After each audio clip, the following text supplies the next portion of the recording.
밤이 선택한 여자. 1. 새벽. 새벽 2시 40분. 비가 그쳤지만 아스팔트는 여전히 젖어 있었고 가로등 불빛이 고인 물웅덩이마다 흔들리며 번졌다. 이재호는 편의점 자동문을 등지고 서서 담배 한 개비를 입에 물었지만 불을 붙이지는 않았다. 끊은 지 3년째였으나 손은 여전히 라이터를 찾았고 입술은 여전히 필터의 감촉을 기억했다.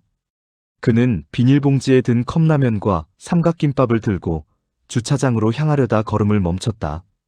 도로 건너편 가로수 그늘 아래 검은 SUV 한 대가 엔진을 끈 채 서 있었다. 차체는 흙투성이었다. 번호판에도 진흙이 튀겨져 있었는데 그건 빗물에 씻긴 자연스러운 얼룩이 아니라 누군가 의도적으로 뿌려놓은 듯한 각도와 농도를 지니고 있었다. 재호는 무심코 그 흙의 질감을 가늠했다. 도심 아스팔트에서 튀는 진흙은 얇고 검은데 저건 두툼하고 갈색이 섞여 있었다. 야산이나 공사장 또는 사람의 손길이 닿지 않은 외곽지대에서나 볼 수 있는 종류였다.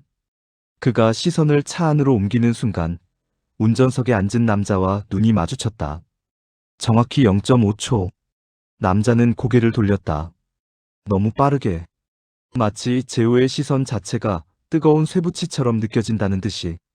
재호는 담배를 입에서 빼내 주머니에 도로 집어넣었고 비닐봉지를 차 안에 던져놓고 나서 천천히 도로를 건넜다. 신호등은 적색이었지만 이 시간 이 거리에 달리는 차는 없었다. 그의 발걸음은 느렸으나 방향은 명확했다.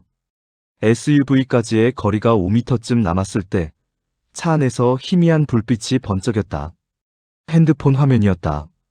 재호는 운전석 옆을 지나쳐 조수석 쪽으로 돌아갔고 창문을 두드리지 않고 그저 차체에 손바닥을 얹은 채 안을 들여다봤다.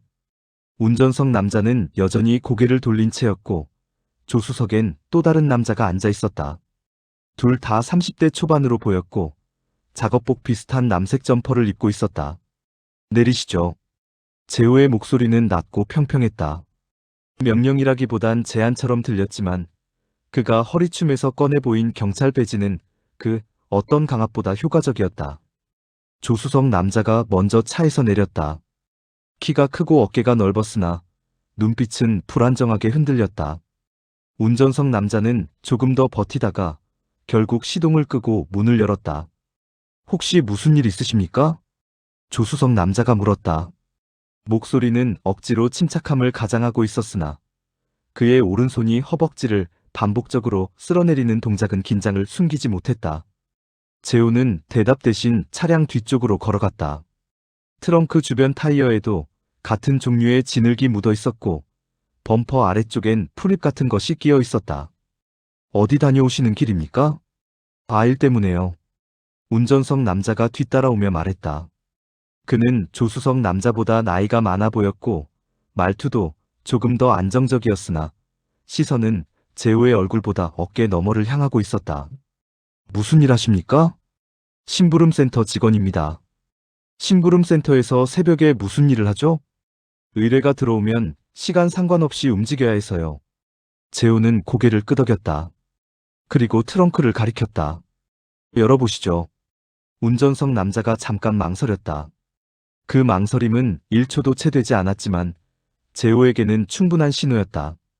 남자는 주머니에서 열쇠를 꺼내 트렁크를 열었다. 금속성 소리와 함께 뚜껑이 천천히 올라갔고 내부의 어둠이 가로등 불빛 아래 드러났다. 재호는 표정을 바꾸지 않았다. 트렁크 안에는 접힌 아기 담요 2장, 뚜껑이 열린 분유통 하나, 검은색 케이블 타이 5개, 그리고 날 부분에 흙이 잔뜩 묻은 접이식 사판자루가 놓여 있었다. 담요 중 하나는 연한 하늘색이었고 모서리에 곰 캐릭터가 수놓아져 있었다. 분유통 옆에는 젖병 2개가 굴러다니고 있었는데 그 중 하나는 아직 뚜껑이 채워져 있지 않았다. 설명해 보시죠. 재호의 목소리는 여전히 평평했지만 그의 눈빛은 날카롭게 두 남자를 후쳤다. 조수석 남자가 입을 열려다 말고 운전석 남자를 쳐다봤다. 운전석 남자는 한숨을 길게 내쉬었다. 의뢰받은 일입니다. 무슨 의뢰? 아기용품 배달이요. 케이블 타이랑 삽도 아기용품입니까? 남자는 대답하지 않았다. 재호는 트렁크 바닥을 손으로 짚어봤다. 매트 아래쪽이 약간 축축했고 손끝에 묻은 건 물이 아니라 진흙이었다. 그는 손을 털어내고 두 남자를 번갈아 봤다. 지금부터 하는 말은 전부 기록됩니다. 거짓말하면 나중에 더 곤란해지고요. 조수석 남자의 얼굴이 창백해졌다. 운전석 남자는 입술을 깨물었다. 차에 타시죠. 서에 가서 이야기합시다. 재호는 핸드폰을 꺼내 지구대에 연락을 넣었고 두 남자를 조수석과 뒷좌석에 태웠다. 그가 운전석에 앉아 시동을 거는 동안 뒷좌석 남자가 작게 중얼거렸다. 우리 진짜 아무것도 모릅니다. 재호는 룸미러로 그의 얼굴을 봤다. 남자의 눈엔 두려움보다 체념이 더 짙게 배어 있었다. 재호는 대답하지 않고 엑셀을 밟았다. 차가 움직이기 시작했고 젖은 아스팔트 위로 타이어 소리가 낮게 깔렸다. 그는 생각했다. 도망치지 않는 사람은 두 가지 이유가 있다. 자신이 결백하거나 이미 일이 끝났거나 트렁크 안의 삽과 케이블 타이 그리고 아기용품의 조합은 결백을 의미하지 않았다. 그렇다면 남은 건 하나? 이미 끝난 일. 막다른 골목. 서부경찰서 형사과 조사실은 형광등 불빛만이 휘황했고 창문 너머로는 여전히 어둠이 가라앉아 있었다. 이재호는 두 남자를 각각 다른 조사실에 앉혀놓고 먼저 운전석에 있던 남자부터 마주했다. 남자의 이름은 박성우, 35세, 심부름센터 올라운드 서비스의 소속 직원이었다. 그는 테이블 위에 올려진 자신의 신분증을 내려다보며 손가락으로 테이블 모서리를 반복해서 두드렸다. 성함이 박성우 씨 맞습니까? 예. 올라운드 서비스에서 일한 지 얼마나 됐습니까? 3년 정도요. 재호는 노트북을 열어 심부름센터 홈페이지를 띄웠다. 사이트는 깔끔했고 서비스 항목도 다양했다. 이사, 청소, 심부름, 운전대행, 폐기물 처리까지. 그는 폐기물 처리 항목을 클릭했다. 세부 설명엔 가정용 대형 쓰레기, 사업장 폐기물, 기타 처리 곤란 물품이라는 문구가 적혀 있었다. 오늘 밤 의뢰 내용이 뭐였습니까? 박성우는 잠시 망설이다 입을 열었다. 짐 옮기는 일이었습니다. 어떤 짐? 그건 잘 모르겠습니다. 의뢰인이 구체적으로 말 안 해줬어요. 의뢰인 이름은? 전화로만 연락받아서 모릅니다. 재호는 펜을 테이블에 놓고 팔짱을 꼈다. 박성우는 시선을 피하지 않으려 애썼으나 그의 눈동자는 미세하게 떨리고 있었다. 전화번호는 있겠네요. 있긴 한데 선불폰일 겁니다. 왜 그렇게 생각합니까? 보통 이런 일 의뢰할 때 그래요. 다들 번호 안 남기려고. 재호는 고개를 끄덕였다. 그리고 박성우의 핸드폰을 집어들었다. 화면은 잠겨 있었고 그는 핸드폰을 다시 테이블 위에 내려놓으며 말했다. 비밀번호 풀어주시죠. 영장 없이도 자발적 제출은 가능합니다. 거부하시면 영장 신청하고 그러면 시간 더 걸리고 본인만 피곤해집니다. 박성우는 핸드폰을 집어들고 비밀번호를 입력했다. 손가락이 떨렸고 한 번 틀렸다가 다시 입력했다. 재호는 통화 목록을 열었다.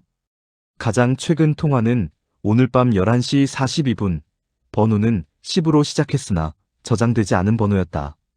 그는 그 번호를 자신의 핸드폰에 입력해놓고 나서 문자 목록도 확인했다. 오늘 밤 11시쯤 받은 문자가 있네요. 확인했습니다. 위치 전송합니다. 이게 뭡니까? 박성우는 입술을 깨물었다. 의뢰 확인 메시지입니다. 위치는 어딥니까? 외곽이요. 산업단지 쪽. 재호는 박성우의 눈을 똑바로 봤다. 산업단지 어디에 뭐가 있었습니까? 박성우는 대답하지 않았다.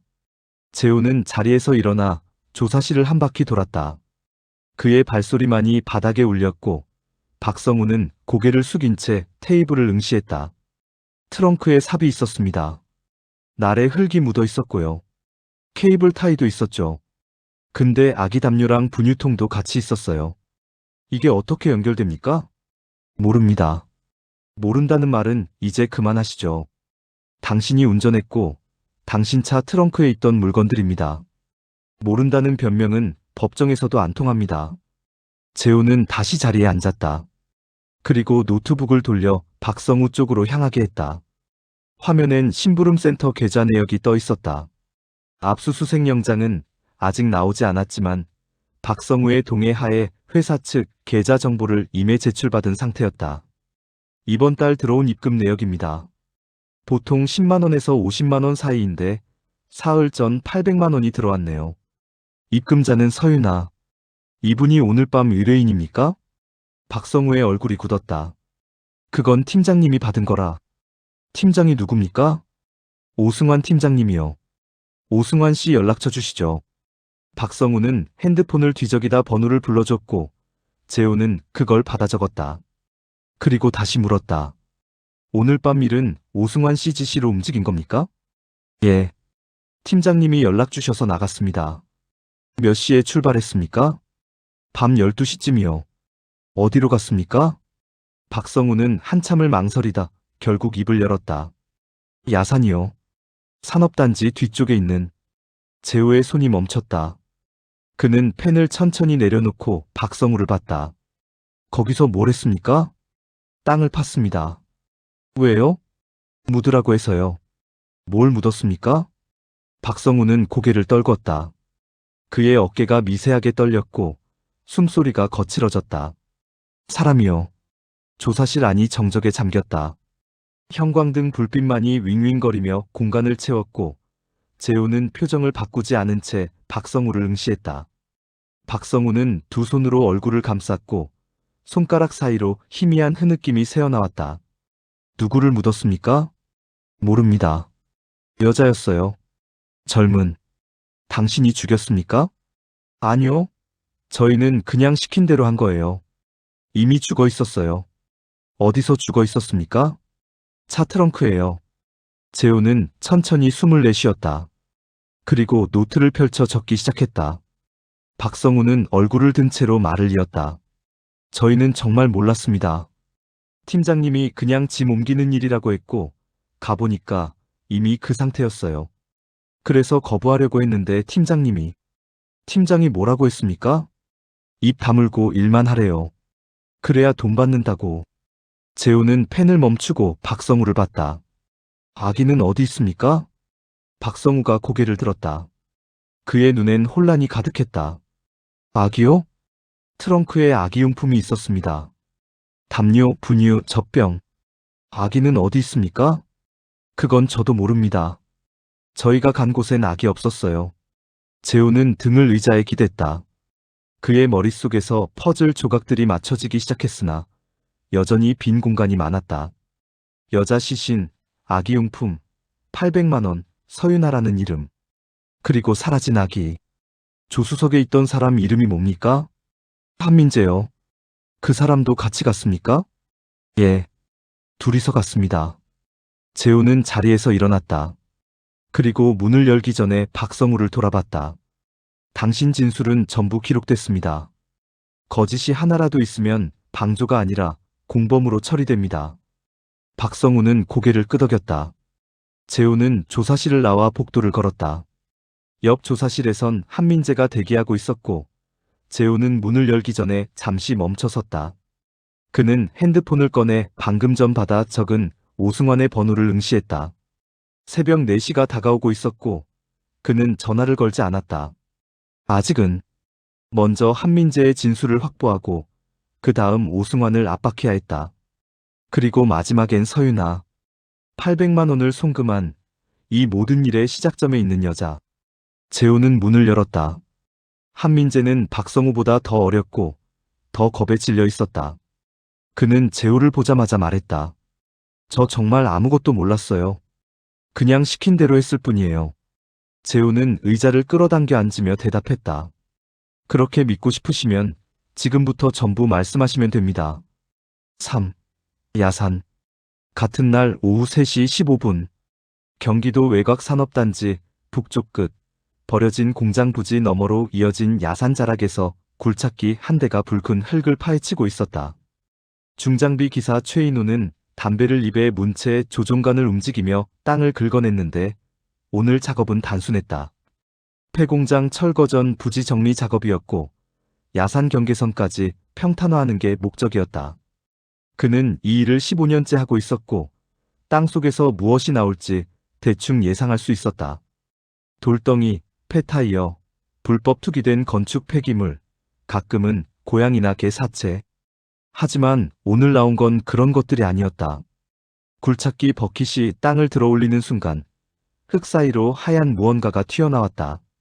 최인호는 처음엔 비닐봉지인 줄 알았다.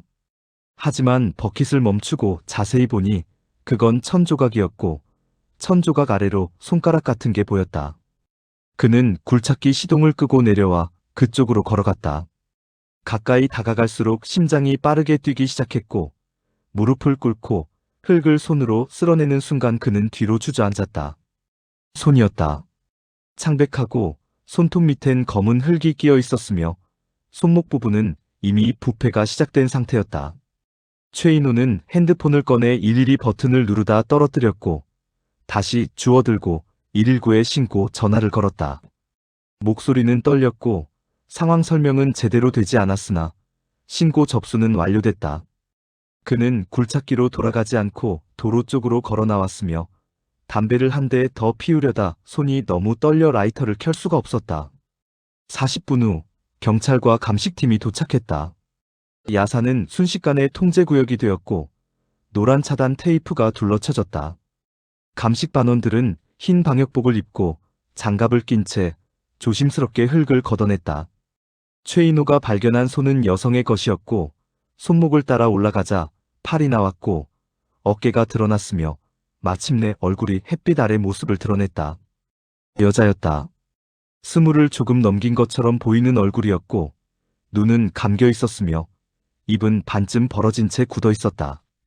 얼굴 왼쪽엔 흙이 눌러붙어 있었고 목 부분엔 선명한 압박 흔적이 남아 있었다. 목을 조른 흔적. 감식반장은 사진을 찍으며 중얼거렸다. 질식사 추정. 시신은 천천히 그러나 완전히 드러났다. 여자는 회색 후드티와 청바지를 입고 있었고 발엔 운동화가 신겨져 있었다. 후드티 앞쪽엔 얼룩이 있었는데 그건 흙이 아니라 핏자국이었다. 뒷머리 쪽을 확인한 감식 반원이 손을 들어 반장을 불렀다. 두개골 함몰상이 있습니다. 둔기로 맞은 건가? 그런 것 같습니다. 감식 반장은 시신 주변 흙을 더 걷어내도록 지시했고 반원들은 삽과 소를 이용해 조심스럽게 작업을 이어갔다. 시신이 완전히 드러나자 반장은 무릎을 꿇고 배 부분을 살폈다. 후드티를 조금 들어올리자 배에 세로로 난 희미한 선이 보였다. 그는 법의학 전문의에게 전화를 걸었다. 배에 흉터 같은 게 있는데 확인 좀 해주십시오. 30분 후 도착한 법의학자 김태우는 시신을 꼼꼼히 살폈다. 그는 장갑을 낀 손으로 여자의 배를 눌러보고 골반 부위를 확인하고 다시 얼굴로 돌아와 눈꺼풀을 살짝 들어 올렸다. 그리고 일어서서 감식 반장에게 말했다. 출산한 지 얼마 안 됐습니다. 얼마나요? 정확한 건 부검해봐야 알겠지만 배의 선과 골반 상태로 봐선 2~3달 정도. 제왕절개 흉터도 있고요. 감식 반장은 주변을 둘러봤다. 야산은 조용했고 바람만이 풀잎을 흔들었다. 그는 다시 김태훈을 봤다. 아기는요? 여기엔 없네요. 감식 반장은 반원들에게 주변 수색을 지시했다. 야산 자락을 따라 10여 명의 경찰이 흩어져 풀을 헤치고 덤불을 뒤졌으나 아무것도 발견되지 않았다. 1시간 후 수색은 중단됐고 시신은 검은 비닐백에 담겨 구급차에 실렸다. 이재호가 현장에 도착한 건 오후 5시였다. 그는 새벽부터 박성우와 한민재를 조사하고 오승환을 체포하기 위해 심부름센터로 향했으나 오승환은 이미 사라진 뒤였다. 핸드폰은 꺼져 있었고 사무실엔 아무도 없었다. 재호는 일단 박성우와 한민재를 구속 신청하고 야산 현장으로 이동했다. 그가 도착했을 땐 이미 시신은 수습된 상태였고 감식반장이 그를 맞이했다. 형사님 늦으셨네요. 시신 확인했습니까? 예. 젊은 여성이고 출산한 지 얼마 안 된 것 같습니다. 재호는 시신이 발견된 자리로 걸어갔다. 흙은 아직 파헤쳐진 상태였고 그 안에 사람 형태의 움푹한 자국이 남아 있었다. 그는 무릎을 꿇고 흙을 만져봤다. 촉촉했고 냄새는 썩은 낙엽과 부패의 혼합이었다. 그는 일어서서 주변을 둘러봤다.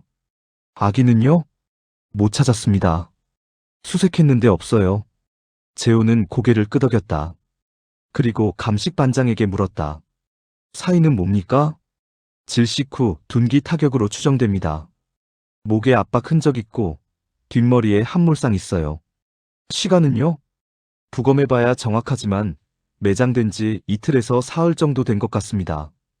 재호는 핸드폰을 꺼내 박성우의 진술 기록을 다시 읽었다. 사흘 전 800만 원 입금, 어젯밤 야산 매장 작업.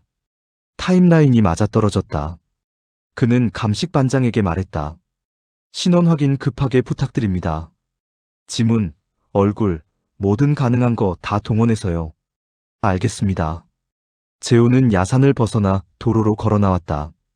해가 기울고 있었고 하늘은 주황빛으로 물들어 있었다.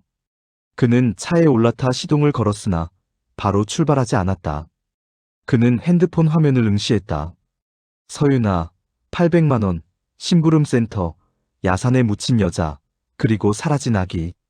그의 핸드폰이 울렸다. 감식팀에서 온 문자였다. 지문 대조 완료. 신원 확인됨.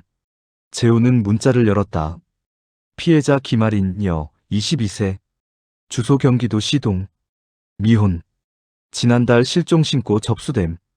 재호는 즉시 통합 데이터베이스에 접속해 김아린의 정보를 검색했다. 사진이 떴다.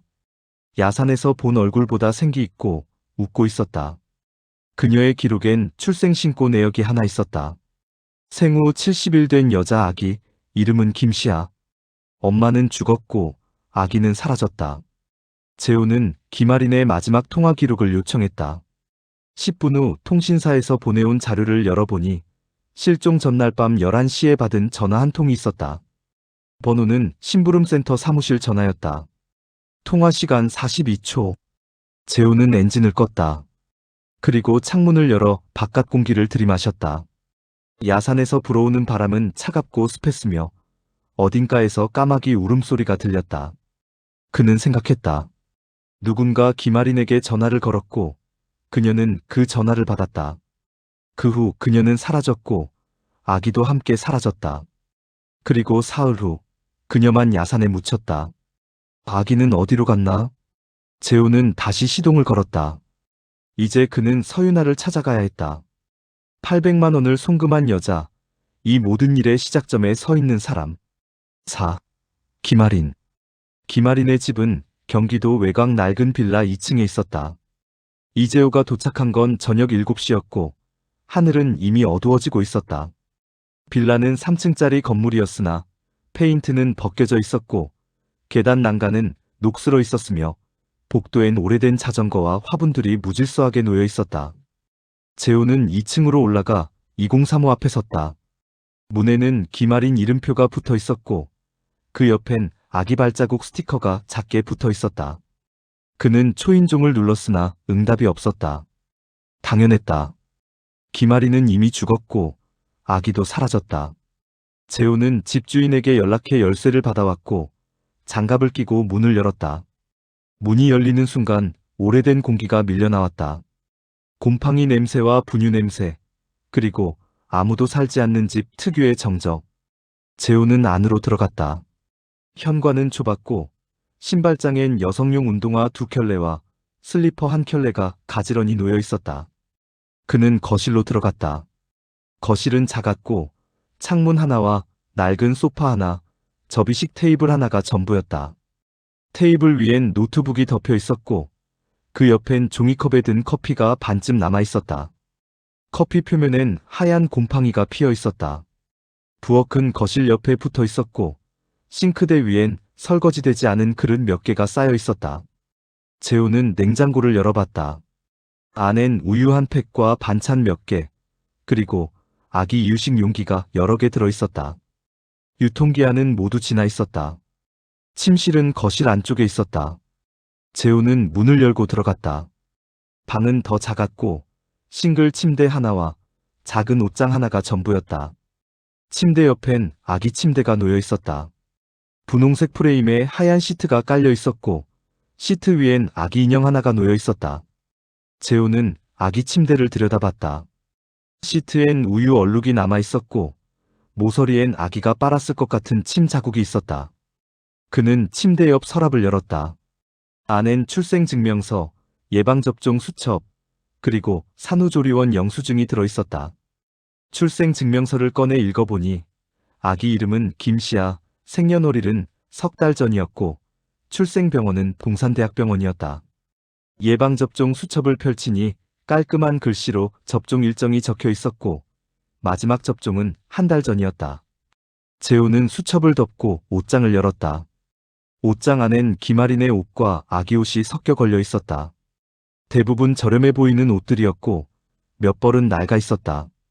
옷장 아래칸엔 박스 하나가 있었고 재호는 그걸 꺼내 열어봤다. 안엔 사진들이 들어 있었다. 김아린의 사진이었다. 임신했을 때 찍은 사진, 병원 침대에서 아기를 안고 웃는 사진, 집에서 아기에게 젖병을 물리는 사진. 재호는 사진들을 하나씩 넘겨봤다. 김아린은 사진 속에서 항상 웃고 있었으나 그녀의 눈엔 피로가 가득했다. 마지막 사진은 셀카였다. 김아린이 아기를 안고 찍은 사진이었고 아기는 잠들어 있었으며 김아린은 카메라를 보며 희미하게 미소 짓고 있었다. 사진 뒷면엔 글씨가 적혀 있었다. 시아야, 엄마가 꼭 지켜줄게. 재호는 사진을 다시 박스에 넣고 옷장을 닫았다. 그리고 거실로 돌아와 노트북을 열었다. 비밀번호는 걸려있지 않았고 바탕화면엔 아기 사진이 배경으로 깔려 있었다. 그는 인터넷 브라우저를 열어 방문 기록을 확인했다. 김아린은 미혼모 커뮤니티를 자주 방문했다. 게시글을 읽어보니 그녀는 민들레라는 닉네임을 사용했고 양육 고민, 육아 팁, 지원금 신청 방법 등을 주로 검색했다. 마지막으로 올린 글은 실종 이틀 전이었다. 누가 자꾸 집 앞에서 차를 세워놔요. 무서워요. 댓글은 몇 개 달려 있었다. 신고하세요. CCTV 확인해보세요. 혹시 스토킹 아닐까요? 김아린은 댓글에 답글을 달지 않았다. 재호는 글 작성 시간을 확인했다. 밤 10시 32분. 그리고 그날 밤 11시에 심부름센터에서 전화가 왔다. 재호는 브라우저를 닫고 파일 탐색기를 열었다. 문서 폴더엔 이력서 파일이 하나 있었고 그는 그걸 열어봤다. 김아린, 22세, 고졸 학력, 경력 사항은 편의점 아르바이트와 카페 서빙이 전부였다. 자기소개서란엔 짧은 글이 적혀 있었다. 성실하게 일하겠습니다. 아이가 있지만 육아와 일을 병행할 자신 있습니다. 재호는 파일을 닫았다. 그는 자리에서 일어나 창문 쪽으로 걸어갔다. 창밖으론 빌라 주차장이 보였고 가로등 불빛 아래 몇 대의 차가 주차되어 있었다. 그는 주차장을 내려다보며 생각했다. 누군가 이 집 앞에서 차를 세웠다. 김아린은 그게 무서웠고 커뮤니티에 글을 올렸다. 그리고 그날 밤 심부름센터에서 전화가 왔다. 그 후 그녀는 사라졌다. 재호는 핸드폰을 꺼내 관할 지구대에 전화를 걸었다. 이 근처 CCTV 자료 확보 부탁드립니다. 기간은 한 달 전부터 김아린 실종 당일까지요. 알겠습니다, 형사님. 재호는 전화를 끊고 다시 한번 집 안을 둘러봤다. 이 작은 공간에서 22살 여자가 아기를 키우며 살았다. 혼자서 아무도 돕지 않는 환경에서 그녀는 버티고 있었고 아기를 지키려 애썼으며 이력서를 쓰며 미래를 준비했다. 그런데 누군가 그녀를 선택했다. 타깃으로. 재호는 현관으로 나와 문을 잠그고 계단을 내려왔다. 밤 공기는 차가웠고 빌라 주변은 조용했다. 그는 차에 올라타 시동을 걸었으나 출발하지 않고 핸드폰을 꺼냈다. 통화 목록에서 감식팀 번호를 찾아 전화를 걸었다. 김아린 집에서 확보한 지문이랑 흔적 분석 부탁드립니다. 특히 현관 주변이랑 창문 쪽이요. 네, 형사님. 근데 이미 사흘이나 지났는데 흔적이 남아있을까요? 그래도 해보십시오. 그리고 주변 주민 인터뷰도 부탁드려요. 실종 전에 수상한 사람이나 차량 목격한 사람 있는지. 알겠습니다. 재호는 전화를 끊고 엔진에 시동을 걸었다. 이제 서윤아를 만나야 할 시간이었다. 800만 원을 송금한 여자, 심부름센터에 의뢰를 한 사람, 그리고 아마도 김아린을 죽게 만든 사람. 그는 내비게이션에 서윤아의 주소를 입력했다. 서울 강서구동, 중산층 아파트 단지. 김아린이 살던 빌라와는 완전히 다른 세계. 재호는 엑셀을 밟았다. 차가 빌라 골목을 빠져나가는 동안 그는 룸미러로 2층 김아린의 집 창문을 봤다. 불은 꺼져 있었고 커튼은 닫혀 있었으며 그 안엔 이제 아무도 돌아오지 않을 것이었다. 엄마도 아기도. 재호는 시선을 돌렸다. 그리고 도로로 나아갔다. 추적. 서윤아의 집은 서울 강서구 신축 아파트 32평형이었다. 이재호가 단지 정문을 통과한 건 밤 9시였고 아파트 로비는 밝게 불이 켜져 있었으며 경비실 앞엔 택배 상자들이 정리되어 쌓여 있었다. 그는 엘리베이터를 타고 12층으로 올라갔다. 복도는 조용했고 벽엔 은은한 간접 조명이 켜져 있었으며 각 세대 현관문엔 디지털 도어락이 부착되어 있었다. 김아린이 살던 빌라와는 완전히 다른 세계였다. 그는 1203호 앞에 섰다. 초인종을 누르기 전에 재호는 잠시 귀를 기울였다. 문 안쪽에서 희미하게 텔레비전 소리가 들렸고 그 사이로 아기 울음소리가 섞여 나왔다. 짧고 날카로운 생후 몇 개월 안 된 아기의 울음. 재호는 심장이 빠르게 뛰는 걸 느꼈으나 표정은 바꾸지 않았다. 그는 초인종을 눌렀다. 울음소리가 멈췄다. 몇 초간의 정적 후 문 안쪽에서 발소리가 들렸다. 누군가 인터폰 화면을 확인하는 듯 했고 잠시 후 여자 목소리가 흘러나왔다. 누구세요? 목소리는 경계심을 담고 있었으나 날카롭지는 않았다. 오히려 피곤함이 더 짙게 묻어났다. 경찰입니다. 서윤아 씨 계십니까? 침묵이 이어졌다. 재호는 인터폰 화면을 응시했다. 화면 너머에서 여자가 자신을 보고 있을 것이었다. 그는 배지를 꺼내 카메라 앞에 보였다. 잠깐만 여쭤볼 게 있어서 왔습니다. 문이 열리는 소리가 들렸다. 현관문이 천천히 열렸고 안쪽에 서 있는 여자가 모습을 드러냈다. 서윤아는 30대 후반으로 보였고 긴 머리를 묶지 않은 채 내려뜨렸으며 얼굴엔 화장기가 없었다. 회색 트레이닝복을 입고 있었고 발엔 실내화를 신고 있었다. 그녀는 재호를 보며 물었다. 무슨 일이세요? 들어가서 이야기해도 되겠습니까? 유나는 잠시 망설이다 고개를 끄덕였다. 재호는 현관에 들어서며 신발을 벗었다. 거실은 깨끗했고 소파와 테이블이 정돈되어 있었으며 벽엔 가족사진 액자가 걸려 있었다.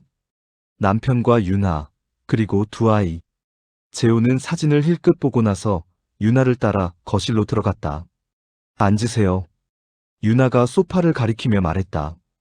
재호는 앉았고 유나는 그 맞은편에 앉았다. 그녀의 무릎 위엔 아기가 안겨 있었다. 아기는 잠들어 있었고 입엔 노리개 젖꼭지가 물려 있었으며 분홍색 우주복을 입고 있었다. 재호는 아기를 봤다. 생후 몇 개월쯤 돼 보였고 얼굴은 평온했다. 아기가 몇 개월입니까? 유나가 아기를 내려다보며 대답했다. 3달이요. 재호는 노트를 꺼냈다. 그리고 펜을 들고 유나를 봤다. 서윤아 씨 맞으시죠? 네. 남편분은 안 계십니까? 출장 중이에요. 아이는 몇 명입니까? 유나가 잠깐 멈칫했다. 그녀는 아기를 꼭 안으며 대답했다. 셋이요. 큰애 둘이 학교 갔어요. 재호는 노트에 적었다. 그리고 천천히 물었다. 올라운드 서비스라는 심부름센터 아십니까? 유나의 얼굴이 굳었다. 그녀는 아기를 품에 더 가까이 끌어안았고 시선을 재호에게서 테이블로 옮겼다. 아니요. 사흘 전에 그쪽으로 800만 원을 송금하셨습니다. 본인 계좌에서요. 유나는 대답하지 않았다. 재호는 계속 말을 이었다. 올라운드 서비스는 불법 청부업체입니다. 그쪽 직원들이 어제 체포됐고요. 야산에서 시신을 매장하던 중이었습니다. 유나의 손이 떨렸다. 아기가 뒤척였고 노리개 젖꼭지가 바닥에 떨어졌다. 유나는 그걸 줍지 않고 재호를 봤다. 저 관계없어요. 관계없는 분이 왜 800만 원을 송금합니까? 그건 개인적인 일이에요. 재호는 노트를 덮었다. 그리고 유나를 똑바로 봤다. 피해자 이름은 김아린입니다. 22살 미혼모였고요. 생후 70일 된 아기를 키우고 있었습니다. 어제 야산에서 시신으로 발견됐고 아기는 사라졌습니다. 유나의 얼굴이 창백해졌다. 그녀는 아기를 안은 채 뒤로 물러나려 했으나 소파가 가로막았다. 저는 그 사람 몰라요. 몰라도 아기는 아시겠네요. 재호는 품에서 사진 한 장을 꺼냈다. 김아린이 병원에서 아기를 안고 찍은 사진이었다. 그는 사진을 테이블 위에 놓았다. 이 아기가 김씨아입니다. 출생병원은 동산대학병원이고요. 발목에 병원 고유번호가 적힌 밴드가 채워져 있었습니다. 유나는 사진을 보지 않으려 애썼으나 시선은 자꾸 그쪽으로 향했다. 지금 안고 계신 아기 발목 좀 볼 수 있을까요? 유나가 벌떡 일어났다. 나가세요. 재호는 자리에서 일어나지 않았다. 영장 가지고 올 수도 있습니다. 그러면 더 번거로워지고요. 아기도 놀라게 됩니다. 지금 협조하시는 게 낫습니다. 유나는 아기를 꼭 안은 채 뒷걸음질 쳤다. 그녀의 눈엔 공포와 절망이 동시에 떠올랐다. 이 애는 내 애예요. 증명할 수 있습니까? 출생신고했어요. 언제요? 유나는 대답하지 못했다. 재호는 자리에서 일어났다. 서윤아 씨, 지금 협조 안 하시면 아동 약취 및 살인 방조 혐의로 체포됩니다. 마지막으로 묻겠습니다. 그 아기 어디서 났습니까? 유나의 눈에서 눈물이 흘러내렸다. 아기가 잠에서 깨어 울기 시작했고 유나는 아기를 달래려 했으나 손이 떨려 제대로 되지 않았다. 재호는 핸드폰을 꺼내 지원 요청을 보냈다. 그리고 유나에게 말했다. 아기 내려놓으시죠. 안 돼요. 아기 다칩니다. 유나는 소파에 주저앉았다. 아기를 무릎에 내려놓고 얼굴을 손으로 가렸다. 재호는 다가가 아기를 조심스럽게 들어 올렸다. 아기는 울음을 멈추지 않았고 재호는 아기를 안은 채 발목을 확인했다. 분홍색 플라스틱 밴드. 거기엔 숫자가 새겨져 있었다. 동산대학병원 고유번호. 김씨아의 출생 기록과 일치하는 번호. 재호는 아기를 소파에 내려놓고 유나를 봤다. 유나는 고개를 숙인 채 흐느끼고 있었다. 서윤아 씨, 살인 교사 및 아동 약취 혐의로 체포합니다. 묵비권을 행사할 수 있고 변호인을 선임할 권리가 있습니다. 유나는 고개를 들어 재호를 봤다. 그녀의 얼굴은 눈물로 범벅이었고 입술은 파랗게 질려 있었다. 저는 그냥 가정을 만들고 싶었어요. 재호는 대답하지 않았다. 복도에서 발소리가 들렸다. 지원 나온 경찰관들이 도착한 것이었다. 재호는 문을 열어주고 유나를 인계했다. 아기는 여성 경찰관이 안아갔고 유나는 수갑이 채워진 채 끌려나갔다. 그녀는 복도를 걸으며 계속 뒤를 돌아봤다. 아기를 보려고. 재호는 현관문을 닫고 거실을 둘러봤다. 벽에 걸린 가족사진. 남편과 아내, 그리고 두 아이. 완벽해 보이는 가정. 하지만 그 안엔 세 번째 아이가 없었다. 왜냐하면 그 아이는 원래 이 가정의 아이가 아니었으니까. 재호는 사진을 오래 바라봤다. 그리고 불을 끄고 나왔다. 복도는 여전히 조용했고 아무도 나오지 않았다. 이웃들은 아마 무슨 일이 일어났는지 모를 것이었다. 아니면 알아도 모른 척할 것이었다. 사람들은 대개 그랬다. 재호는 엘리베이터를 타고 내려갔다. 밖으로 나오자 밤바람이 차갑게 불었다. 그는 주차장에 세워둔 차로 걸어가며 하늘을 올려다봤다. 별은 보이지 않았고 구름만이 두껍게 깔려 있었다. 그는 차에 올라타 시동을 걸었다. 핸드폰이 울렸다. 감식팀에서 온 문자였다. 오승환 소재 파악. 인천 모텔 투숙 중. 체포작전 준비 중. 재호는 문자를 읽고 답장을 보냈다. 출동하겠습니다. 그는 내비게이션에 인천 주소를 입력하고 엑셀을 밟았다. 차가 아파트 단지를 빠져나가는 동안 그는 룸미러로 뒤를 봤다. 12층 1203호 창문엔 불이 꺼져 있었다. 그 안엔 이제 완벽한 가정이 없었다. 애초에 완벽한 가정 같은 건 없었다. 누군가의 욕망이 만들어낸 환상일 뿐. 재호는 시선을 돌렸다. 그리고 밤속으로 달려갔다. 2부 1. 유나의 고백. 서부경찰서 조사실. 새벽 2시. 서유나는 철제 의자에 앉아 있었고 그녀 앞 테이블 위엔 종이컵에 든 물 한 잔이 식어가고 있었다. 형광등 불빛은 그녀의 얼굴을 창백하게 만들었고 눈 아래 다크서클은 더욱 짙어 보였다. 변호사는 아직 오지 않았고 그녀는 혼자였다. 이재호는 맞은편에 앉아 녹음기를 켰다. 처음부터 말씀해 주십시오. 유나는 물컵을 들어 한 모금 마셨다. 손이 떨려 물이 약간 흘렀고 그녀는 손등으로 입가를 닦았다. 그리고 천천히 입을 열었다. 결혼한 지 12년 됐어요. 그녀의 목소리는 낮고 쉬어 있었으나 또렷했다. 재호는 펜을 들고 노트에 받아 적기 시작했다.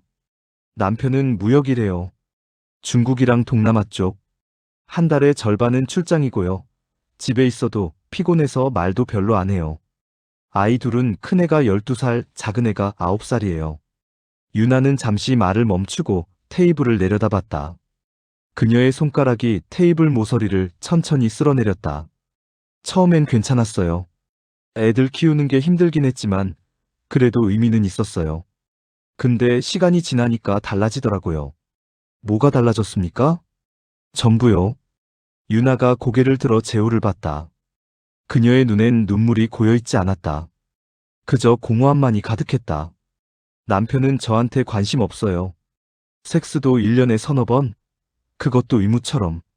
대화는 밥 먹어. 애들 학원 보냈어? 그 정도예요. 전 그냥 가정부 같았어요. 애들 밥 차려주고, 빨래하고, 청소하고. 그게 다였어요. 재호는 말없이 그녀를 봤다. 유나는 계속 말을 이었다. 거울 볼 때마다 늙어가는 게 보였어요. 주름, 처진 살, 뱃살. 저도 한때는 예뻤거든요. 결혼 전엔 남자들이 길에서 쳐다봤어요. 근데 이제는 아무도 안 봐요. 남편도 다른 사람도. 그녀의 목소리엔 분노도 슬픔도 없었다. 그저 사실을 진술하듯 담담했다. 친구가 클럽 가자고 했어요. 처음엔 싫었어요. 나이 먹은 아줌마가 클럽에 뭐하러 가나 싶었죠. 근데 친구가 막 조르길래 그냥 따라갔어요. 유나는 물컵을 다시 들었으나 마시지 않고 손에 쥔 채로 있었다. 클럽은 시끄러웠어요.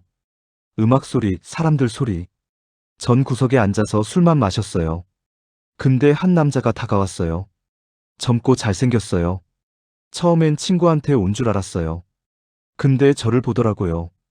강태민입니까? 네. 재호는 노트에 이름을 적었다. 유나는 물컵을 내려놓고 두 손을 깍지 껴서 무릎 위에 올려놓았다. 태민이는 달랐어요. 저를 여자로 봤어요. 남편은 저를 애 엄마로만 보는데 태민이는 그냥 여자로. 처음엔 믿기지 않았어요. 26살 남자가 왜 저한테 관심을 갖나 싶었죠. 근데 진짜였어요. 어떻게 관계가 시작됐습니까? 유나는 잠시 침묵했다. 그녀의 눈동자가 흔들렸고 입술이 떨렸다. 하지만 그녀는 말을 계속했다. 그날 밤 모텔 갔어요. 제가 먼저 제안했어요. 태민이는 놀란 것 같았지만 거부하진 않았죠. 그리고 오랜만에 느꼈어요. 내가 살아있다는 걸. 재호는 표정을 바꾸지 않았다. 그는 펜을 놓고 팔짱을 꼈다. 그 후로는요? 일주일에 3번씩 만났어요. 남편 출장 갈 때, 애들 학교 보낼 때, 시간 나는 대로. 태민이는 쉬지 않았어요. 체력도 좋고 집요했어요. 전 그게 좋았어요. 오랜만에 누군가 저를 원한다는 느낌. 유나의 목소리가 점점 작아졌다. 그녀는 고개를 숙이고 자신의 손을 내려다봤다. 2달쯤 지났을 때 태민이가 말했어요. 같이 살자고. 전 처음엔 안 된다고 했어요. 남편이 있고 애들이 있으니까. 근데 태민이가 계속 말하는 거예요. 우리끼리 살면 되지 않냐고. 남편은 어차피 관심 없잖냐고. 재호가 물었다. 그래서 집을 나왔습니까? 네. 이혼은요? 안 했어요. 시간이 없었고 남편한테 말하기도 싫었어요. 그냥 나왔어요. 집 몇 개만 챙겨서. 아이들은요? 유나의 어깨가 움찔했다. 그녀는 고개를 들지 않은 채 대답했다. 남편한테 맡겼어요. 아이들한테 뭐라고 했습니까? 아무 말도 안 했어요. 그냥 나왔어요. 재호는 노트를 넘겼다. 그리고 다시 물었다. 태민과 살기 시작했을 때 어땠습니까? 유나는 천천히 고개를 들었다. 그녀의 눈엔 희미한 빛이 떠올랐으나 곧 사라졌다. 처음엔 좋았어요. 집은 작았지만 깨끗했고, 둘이서 밥 해 먹고, 영화 보고, 그냥 연애하는 것 같았어요. 결혼 전으로 돌아간 기분이었죠. 언제부터 달라졌습니까? 유나는 물컵을 응시했다. 물 표면에 형광등 불빛이 반사되어 흔들렸다. 한 달쯤 지났을 때요. 제가 옛날 애들 사진 보고 있었는데 태민이가 봤어요. 그러고 나서 표정이 굳더라고요. 뭐라고 했습니까? 형, 애 얘기는 하지 마요. 그렇게 말했어요. 전 처음엔 농담인 줄 알았어요. 근데 진짜였어요. 태민이는 애 이야기만 나오면 짜증냈어요. 아예 듣기도 싫어했어요. 재호는 몸을 앞으로 기울였다. 왜 그랬다고 생각합니까? 유나는 어깨를 으쓱했다. 모르겠어요. 그냥 애 싫어하는 사람 있잖아요. 태민이가 그런 거였어요. 그래서 어떻게 했습니까? 유나는 대답하지 않았다. 그녀는 다시 고개를 숙이고 손을 꼭 쥐었다. 재호는 기다렸다. 조사실 안은 고요했고 벽시계 초침 소리만이 규칙적으로 울렸다. 마침내 유나가 입을 열었다. 전 생각했어요. 애만 없으면 완벽할 텐데. 애들이 없는 가정. 그냥 둘이서 사는 삶. 그게 가능할 텐데. 재호는 펜을 들었다. 그래서 아기를 구하기로 했습니까? 유나는 고개를 끄덕였다. 천천히 그러나 확실하게. 네. 이 나이트클럽. 그날 밤을 정확히 기억합니까? 재호의 질문에 유나는 고개를 끄덕였다. 그녀의 눈은 초점을 잃은 채 어딘가 먼 곳을 응시했고 입가엔 희미한 미소가 떠올랐다가 사라졌다. 기억해요. 너무 선명하게. 그녀는 의자 등받이에 몸을 기대고 천장을 올려다봤다. 형광등 불빛이 그녀의 얼굴을 하얗게 물들였다. 강남 쪽 클럽이었어요. 이름은 기억 안 나요. 친구가 예약했거든요. 제가 집에서 나올 때 남편한테는 동창 모임 간다고 했어요. 택시 타고 가는 내내 후회했어요. 내가 왜 이러나 싶었죠? 유나는 눈을 감았다. 재호는 말없이 기다렸다. 클럽 입구부터 음악 소리가 들렸어요. 쿵쾅쿵쾅, 심장 박동처럼. 안으로 들어가니까 사람들로 가득했어요. 다들 젊었어요. 20대, 30대 초반. 전 거기서 제일 나이 많아 보였어요. 혼자 갔습니까? 아니요. 친구랑 갔어요. 고등학교 동창인데 이혼하고 혼자 사는 애예요. 그 친구는 클럽 자주 간대요. 남자 만나러. 유나는 눈을 뜨고 재호를 봤다. 친구는 신났는데 전 불편했어요. 화장도 진하게 안 했고 옷도 그냥 청바지에 니트 입었거든요. 다른 여자들은 다 짧은 치마에 힐 신고. 전 구석 소파에 앉아서 술만 마셨어요. 무슨 술입니까? 위스키요. 친구가 시켰어요. 전 술 약한데 그날은 그냥 마셨어요. 취하고 싶었어요. 그래야 이 창피한 상황을 견딜 수 있을 것 같아서. 유나는 다시 물컵을 들었다. 이번엔 한 모금 마시고 천천히 내려놓았다. 1시간쯤 지났을 때 친구가 남자 하나 데려왔어요. 친구 아는 사람이라고. 근데 그 남자 혼자 온 게 아니었어요. 친구 한 명 더 데려왔는데 그게 태민이었어요. 재호는 노트에 적었다. 유나의 목소리가 약간 떨렸다. 태민이는 키가 컸어요. 180은 되는 것 같았고 어깨도 넓었어요. 얼굴은 배우처럼 잘생기진 않았지만 남자답게 생겼어요. 눈빛이 강했어요. 저를 똑바로 쳐다봤어요. 첫인상이 어땠습니까? 유나는 잠시 생각하다 대답했다. 무서웠어요. 아니, 무섭다기보단 부담스러웠어요. 남자가 여자 보는 눈이 있잖아요. 태민이는 저를 그렇게 봤어요. 여자로. 그래서요? 친구가 소개시켜줬어요. 이쪽은 유나, 이쪽은 태민이. 태민이가 제 옆에 앉더니 물었어요. 형 혼자 왔어요? 전 형이라는 호칭이 낯설었어요. 근데 대답했죠. 친구랑 왔어. 태민이가 웃더라고요. 형 술 좋아해요? 전 고개 끄덕였어요.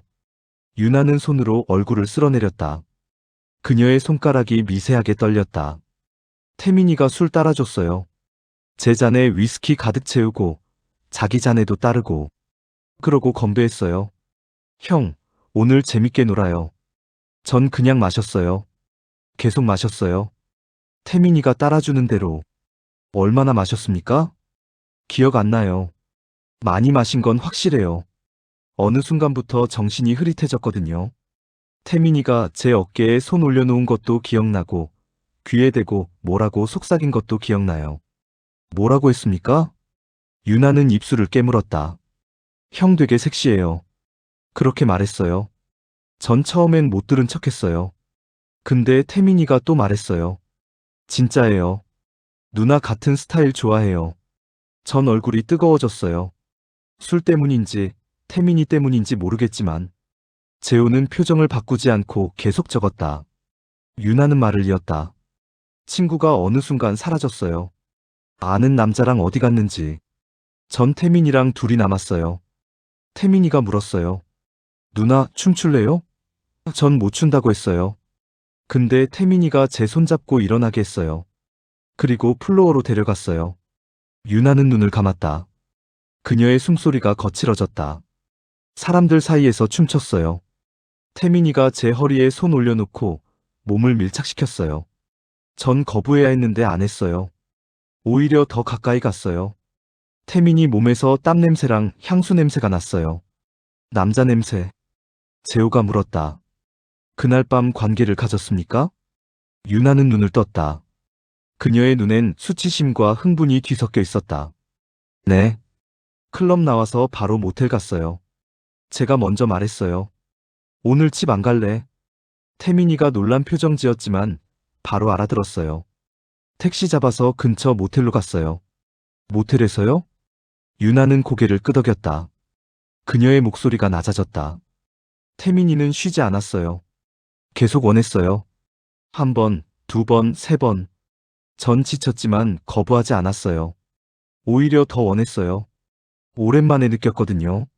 내가 여자라는 걸. 누군가 나를 원한다는 걸. 재호는 펜을 놓았다. 그 후로는요? 다음 날 아침에 헤어졌어요. 전 집에 가야 했고 태민이는 일 있다고 했어요. 근데 헤어지면서 번호 교환했어요. 태민이가 먼저 물어봤어요. 누나, 또 만날 수 있어요? 전 망설였어요. 근데 결국 번호 줬어요. 유나는 물컵을 들어 남은 물을 다 마셨다. 목구멍에서 꿀꺽 삼키는 소리가 들렸다. 그 주에 3번 만났어요. 남편 출장 간다고 하길래 태민이한테 연락했어요. 그날도 모텔 갔고 다음 날도 그 다음 날도 일주일에 3번씩 만났어요. 한 달 동안. 남편은 몰랐습니까? 몰랐어요. 아니, 모른 척했을 수도 있어요. 남편은 원래 제게 관심 없었으니까. 재호는 다시 펜을 들었다. 언제부터 동거를 생각했습니까? 유나는 천장을 다시 올려다봤다. 2달째 됐을 때요. 태민이가 말했어요. 누나, 우리 그냥 같이 살면 안 돼요? 전 처음엔 안 된다고 했어요. 남편 있고 애들 있다고. 근데 태민이가 계속 말하는 거예요. 누나는 행복 안 해 보여요. 저랑 있을 때만 웃잖아요. 그 말이 맞았어요. 유나의 눈에서 눈물 한 방울이 흘러내렸다. 그녀는 손등으로 닦았다. 그래서 결심했어요. 나가자. 이 지긋지긋한 생활에서. 남편한테서 애들한테서 전부 다. 재호가 물었다. 아이들에 대해선 미련이 없었습니까? 유나는 고개를 저었다. 미련보단 죄책감이었어요. 근데 그것도 금방 사라졌어요. 애들은 남편이 키울 수 있고 전 제 인생 살아야 한다고 생각했어요. 그게 잘못된 생각인 줄 몰랐어요. 조사실은 다시 침묵에 잠겼다. 재호는 노트를 덮고 유나를 봤다. 태민과 살기 시작했을 때 아이 이야기는 언제 나왔습니까? 유나는 눈물을 닦고 재호를 똑바로 봤다. 한 달 후요. 그때부터 전부 틀어지기 시작했어요. 3. 동거를 시작한 날을 기억합니까? 유나는 고개를 끄덕였다. 작년 가을이었어요. 10월 중순쯤.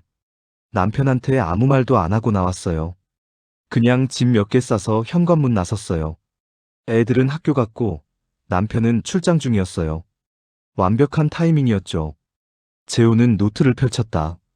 어디로 갔습니까? 구로구 쪽이에요. 태민이가 구한 원룸이었어요. 작았어요. 15평 정도? 근데 깨끗했어요. 새 가구도 사고 침대도 새 거 놓고 태민이가 다 준비해 놨더라고요. 유나의 목소리에 잠깐 온기가 돌았으나 곧 사라졌다. 처음 일주일은 정말 좋았어요. 아침에 일어나면 태민이가 옆에 있고 같이 밥해 먹고 저녁엔 영화 보고 마치 신혼부부 같았어요. 남편이랑 결혼했을 때도 이런 느낌 없었거든요. 남편한테서 연락 왔습니까? 왔죠. 전화 수십 통. 문자도 엄청 왔어요. 처음엔 걱정하는 투였다가 나중엔 화내고. 근데 전 답장 안 했어요. 차단했어요. 아이들은요? 유나의 표정이 굳었다. 그녀는 테이블 위 빈 물컵을 응시했다. 큰애가 한 번 전화했어요. 엄마 어디야? 언제 와? 전 그냥 엄마 일 있어서 못 가. 아빠랑 잘 지내. 그렇게만 말하고 끊었어요.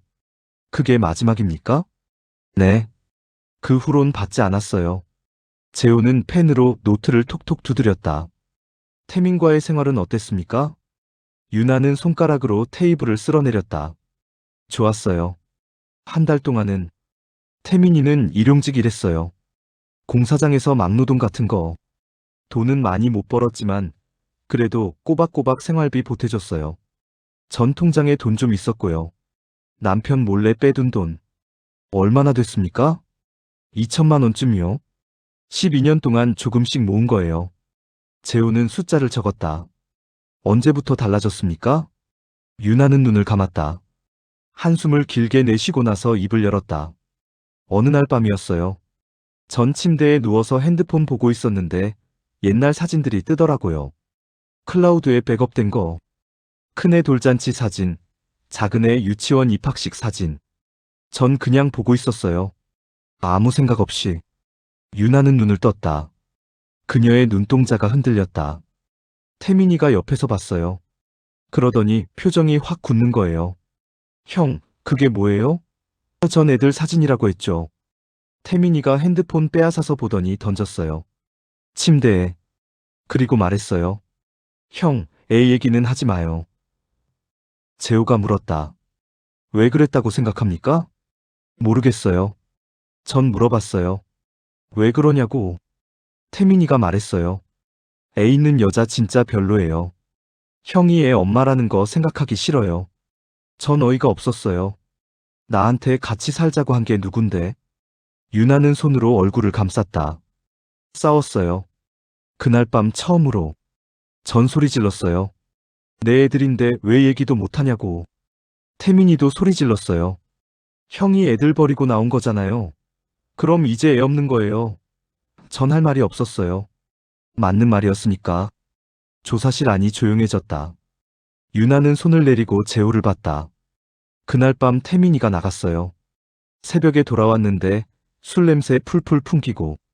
전 자는 척했어요. 태민이가 침대에 누웠는데 제 쪽으로 안 왔어요. 벽 보고 누워서 그냥 잤어요. 그 후로는요? 며칠 동안 어색했어요. 대화도 별로 안 하고 섹스도 안 하고. 전 불안했어요. 태민이가 날 떠날까봐. 그래서 결심했어요. 재호는 펜을 들었다. 무엇을요? 유나는 입술을 깨물었다. 그녀의 눈에서 또 눈물이 흘러내렸다. 애 없는 가정을 만들기로요. 진짜로. 완전히. 재호는 표정을 바꾸지 않았다. 어떻게요? 처음엔 생각만 했어요. 그냥 상상. 만약 우리한테 애가 있으면 어떨까?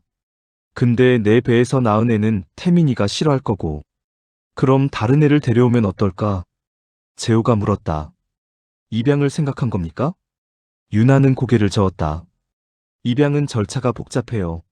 서류도 많고 시간도 오래 걸리고 무엇보다 내 애들 있는 거 다 나와요. 그럼 안 되잖아요. 그래서요? 유나는 테이블에 손을 올려놓고 손가락을 깍지 꼈다. 인터넷 찾아봤어요.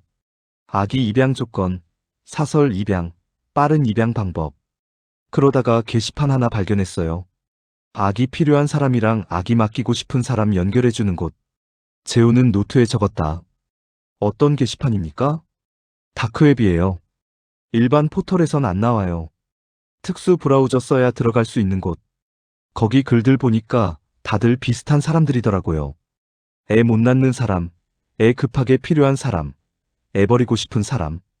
유나는 손을 풀고 무릎 위에 내려놓았다. 거기서 심부름센터 광고 봤어요.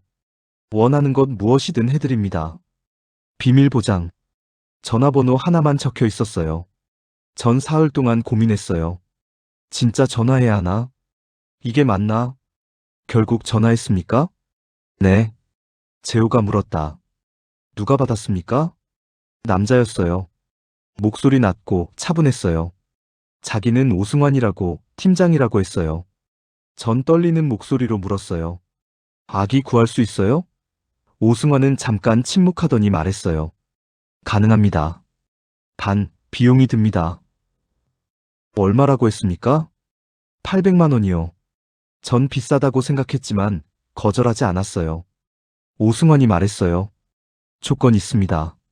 신생아여야 하고 추적 안 되는 애여야 해요. 그리고 의뢰인은 절대 관여 안 하셔야 합니다. 저희가 다 처리합니다. 유나는 목소리를 낮췄다. 전 물었어요. 합법적으로요? 오승환이 웃더라고요. 합법이었으면 800만 원 안 받죠.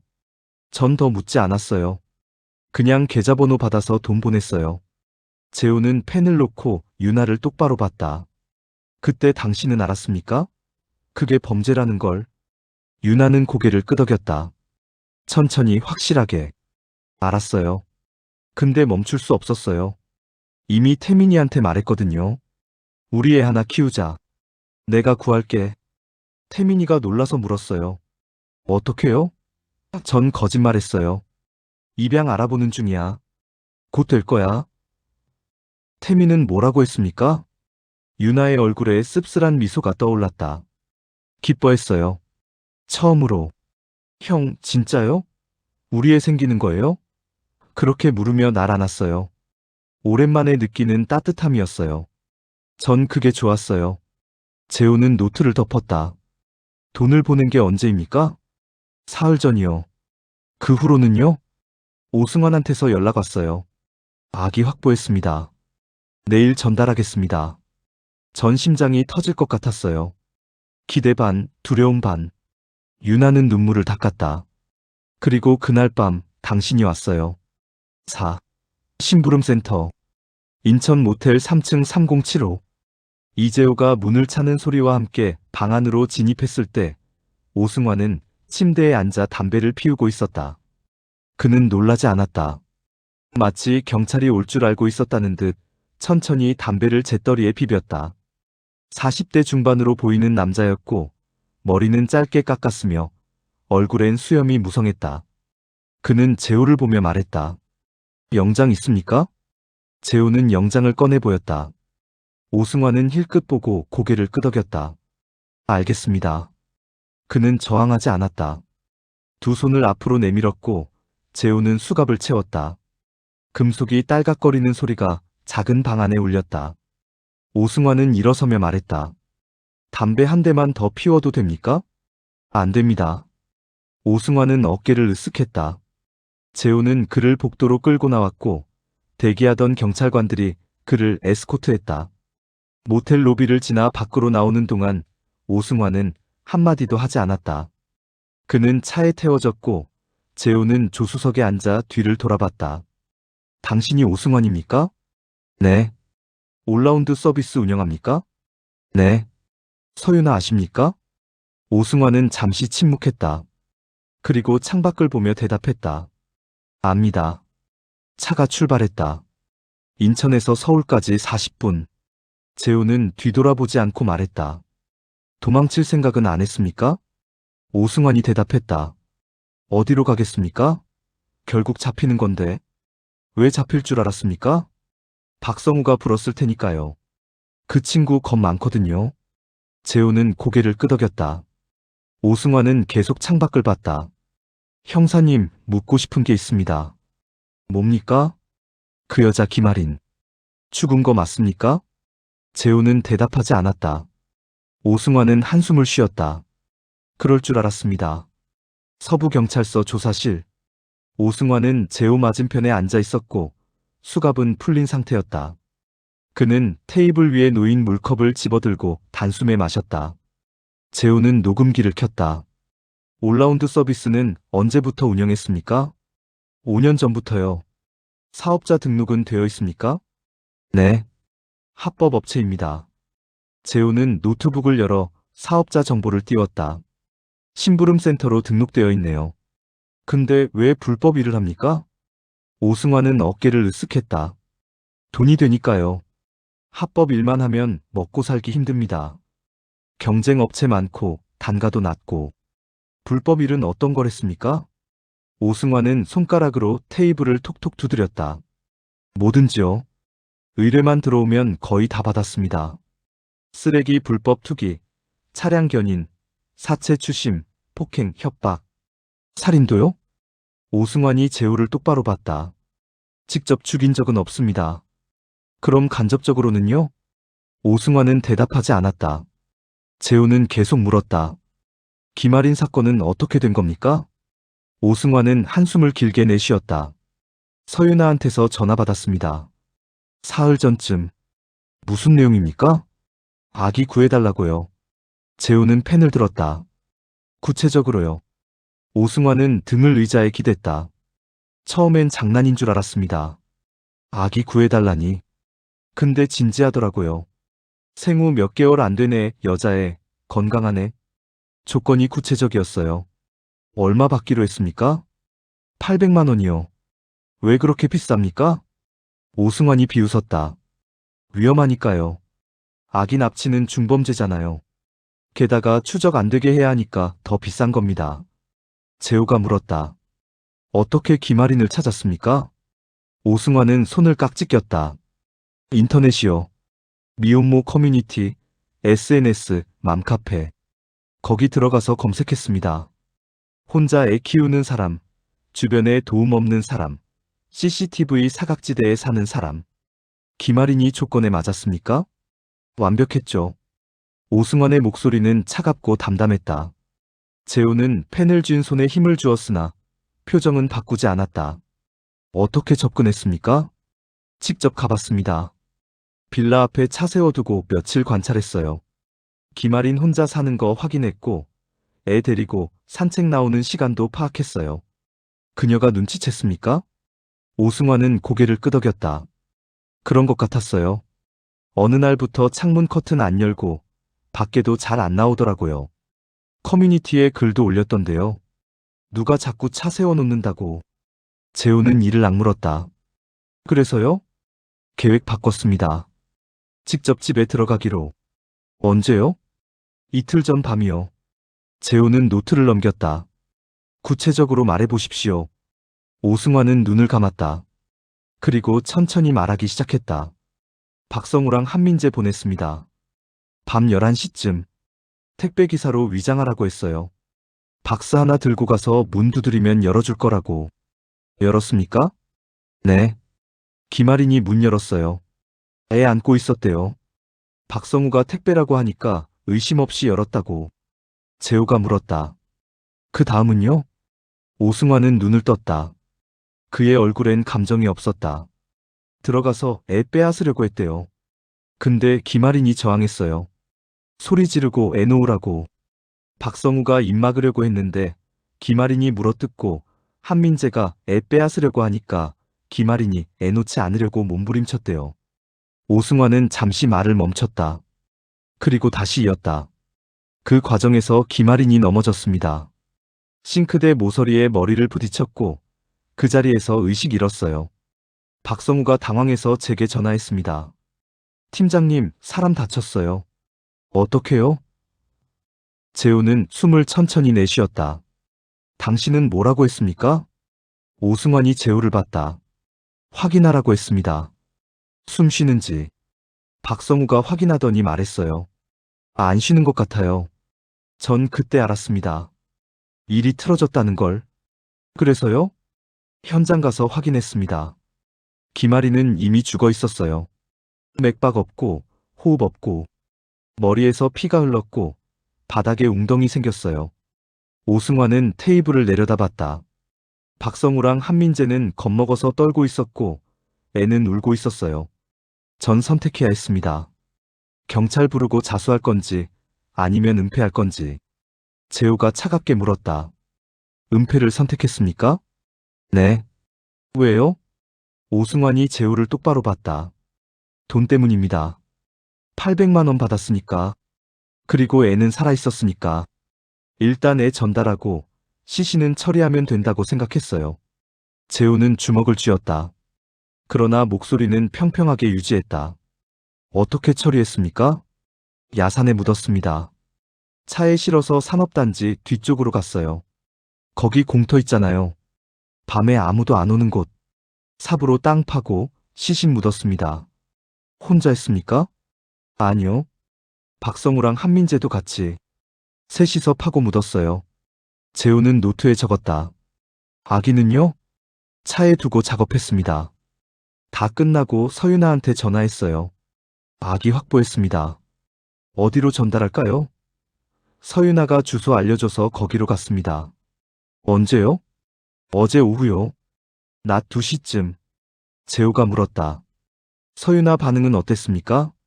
오승환은 희미하게 웃었다. 기뻐하더라고요. 애 안고 울면서. 이렇게 예쁜 아기를. 그러면서 볼에 뽀뽀하고. 전 소름 돋았습니다. 왜요? 자기가 뭘 한 건지 모르는 것 같았어요. 아니, 알면서도 모른 척하는 것 같았어요. 엄마 죽이고 애 빼앗은 건데 마치 정상적으로 입양받은 것처럼 행동하더라고요. 재호는 펜을 놓았다. 당신도 공범입니다.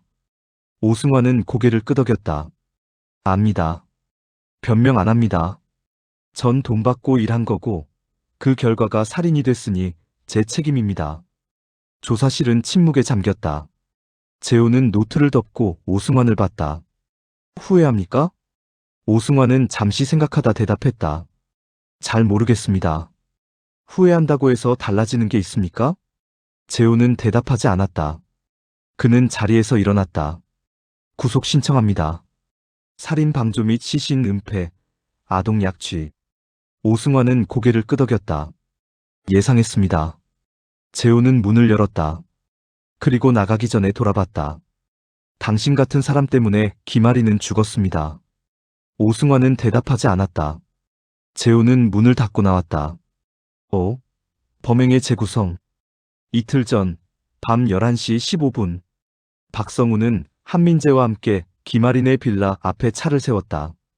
엔진을 끄고 나니 주변은 고요했다. 가로등 불빛만이 희미하게 골목을 비췄고 2층 2035 창문엔 불이 켜져 있었다. 박성우는 핸드폰으로 오승환에게 문자를 보냈다. 도착했습니다. 답장은 곧바로 왔다. 택배 박스 들고 올라가. 문 열면 빨리 들어가서 애 확보. 엄마는 묶어. 박성우는 핸드폰을 주머니에 넣고 뒷좌석에서 택배 박스를 꺼냈다. 빈 박스였으나 무게감을 주기 위해 신문지를 구겨 넣어뒀다. 한민재는 케이블 타이와 테이프를 챙겼다. 둘은 차에서 내려 빌라 계단을 올라갔다. 2층 복도는 좁았고 벽엔 낡은 페인트가 군데군데 벗겨져 있었다. 2035 앞에 서자 안에서 아기 울음소리가 희미하게 들렸다. 박성우는 한민재를 봤다. 한민재는 긴장한 얼굴로 고개를 끄덕였다. 박성우는 초인종을 눌렀다. 몇 초 후 인터폰 너머로 여자 목소리가 들렸다. 누구세요? 택배입니다. 지금이요? 이 시간에? 늦게 도착한 거라 죄송합니다. 빨리 전달해드리고 싶어서요. 침묵이 이어졌다. 박성우는 숨을 참았다. 그리고 문이 열리는 소리가 들렸다. 김아린이 문을 열었다. 그녀는 회색 트레이닝복을 입고 있었고 왼팔엔 아기를 안고 있었다. 아기는 잠들어 있었고 할인의 얼굴엔 피로가 가득했다. 그녀는 박성우를 보며 물었다. 무슨 택배예요? 박성우는 박스를 들어 보였다. 성함 확인 부탁드립니다. 김아린 씨 맞으시죠? 네, 근데 제가 주문한 거 없는데. 박성우는 박스를 내리고 할인을 밀었다. 갑작스러운 힘에 하리는 뒤로 비틀거렸고 한민재가 재빨리 안으로 들어와 문을 닫았다. 하리는 아기를 꼭 안으며 소리쳤다. 뭐 하는 거예요? 박성우가 말했다. 조용히 하세요. 아기 다쳐요. 나가요. 지금 당장 나가요. 하리는 뒤로 물러나며 거실로 향했다. 아기가 깨어 울기 시작했다. 하리는 아기를 달래려 했으나 손이 떨렸다. 박성우와 한민재가 다가오자 하리는 소파 뒤로 몸을 숨겼다. 제발 왜 이러는 거예요? 한민재가 말했다. 아기만 주시면 됩니다. 다치게 하고 싶지 않아요. 미쳤어요? 내 애를 왜 줘요? 하린의 목소리는 떨렸으나 단호했다. 박성우는 한민재를 봤다. 둘은 소파를 사이에 두고 하린을 압박하기 시작했다. 하린은 부엌 쪽으로 물러났고 싱크대에 등을 기댔다. 가까이 오지 마요. 박성우가 손을 내밀었다. 아기 주세요. 싫어. 하린은 아기를 더욱 꼭 안았다. 아기는 계속 울었고 하린도 울기 시작했다. 눈물이 볼을 타고 흘러내렸다. 제발 이러지 마세요. 이 애는 제 전부예요. 한민재가 앞으로 나아갔다. 하리는 싱크대 서랍을 열어 식칼을 꺼냈다. 한 손으로 아기를 안고 한 손으론 칼을 들었다. 칼날이 형광등 불빛에 반짝였다. 오면 찌를 거예요. 박성우는 멈췄다. 한민재도 멈췄다. 둘은 서로를 봤다. 박성우가 핸드폰을 꺼내 오승환에게 전화를 걸었다. 팀장님, 상황 안 좋습니다. 칼 들고 있어요. 오승환의 목소리가 들렸다. 진정시켜. 아기 다치게 하지 말고. 어떻게요? 협상해. 돈 줄 테니 해달라고. 뭐든 좋으니까 일단 칼 내려놓게 해. 박성우는 전화를 끊고 할인을 봤다. 김아린 씨, 진정하세요. 우리 대화합시다. 대화? 지금? 돈 드릴게요. 얼마든지. 아기만 주세요. 하리는 고개를 저었다. 돈? 미친 소리 하지 마요. 내 애는 돈으로 못 사요. 1,000만 원 드릴게요. 안 돼요. 2,000만 원. 나가요. 하린의 손에 든 칼이 떨렸다. 박성우는 한 걸음 더 다가갔다. 하린은 칼을 앞으로 휘둘렀으나 거리가 멀었다. 박성우는 멈추지 않고 계속 다가갔다. 제발 그만하세요. 하린의 목소리는 이제 간청에 가까웠다. 박성우가 손을 뻗는 순간 하린은 칼을 그의 팔을 향해 찔렀다. 칼날이 박성우의 팔뚝을 스쳤고 피가 흘렀다. 박성우는 소리를 지르며 뒤로 물러났다. 이 미친년이. 한민재가 옆에서 달려들어 하린의 칼 든 손목을 잡았다.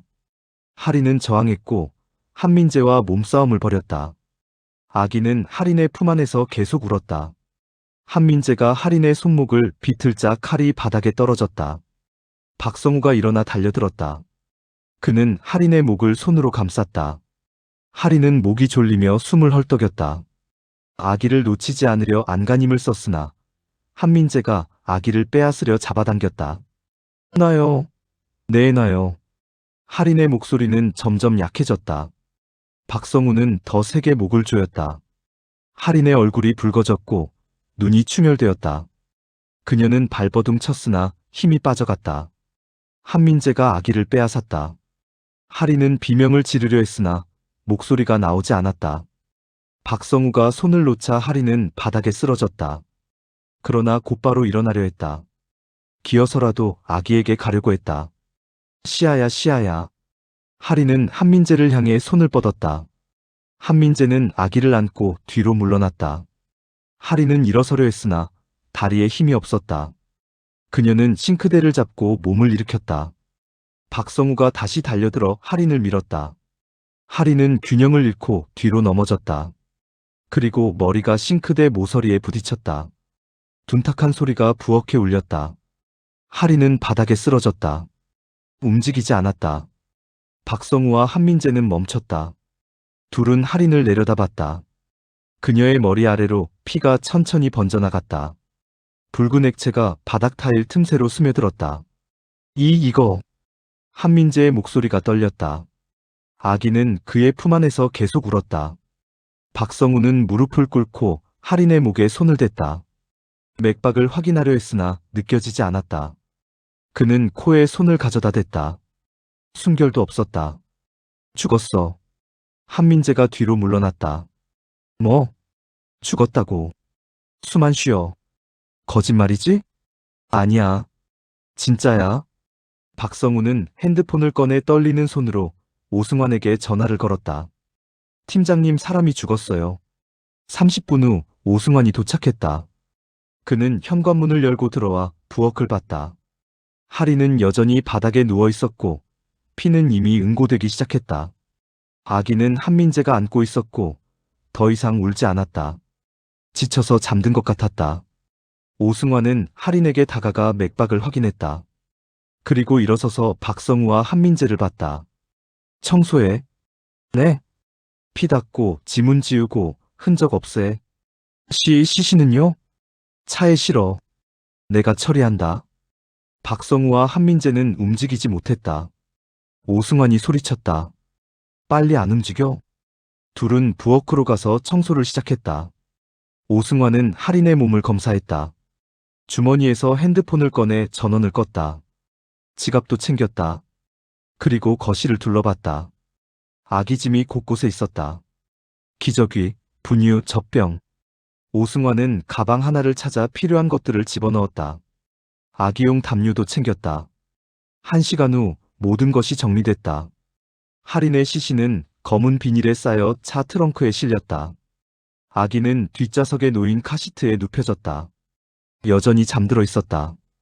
오승환은 빌라를 떠나기 전 마지막으로 집 안을 확인했다. 피는 모두 닦였고 흔적은 지워졌다. 그는 불을 끄고 문을 닫았다. 차는 야산으로 향했다. 6. 붕괴. 강태민이 경찰서에 소환된 건 유나가 체포된 다음 날 오전이었다. 그는 자진 출두했다. 이재호가 조사실 문을 열었을 때 태민은 이미 의자에 앉아 있었다. 26살, 키 크고 어깨 넓은 남자. 검은 후드티에 청바지를 입었고 얼굴엔 수염이 무성했다. 그는 재호를 보며 일어나려 했으나 재호가 손짓으로 앉으라고 했다. 강태민 씨 맞습니까? 네. 태민의 목소리는 낮고 떨렸다. 재호는 그의 맞은편에 앉아 녹음기를 켰다. 서윤아 아십니까? 네.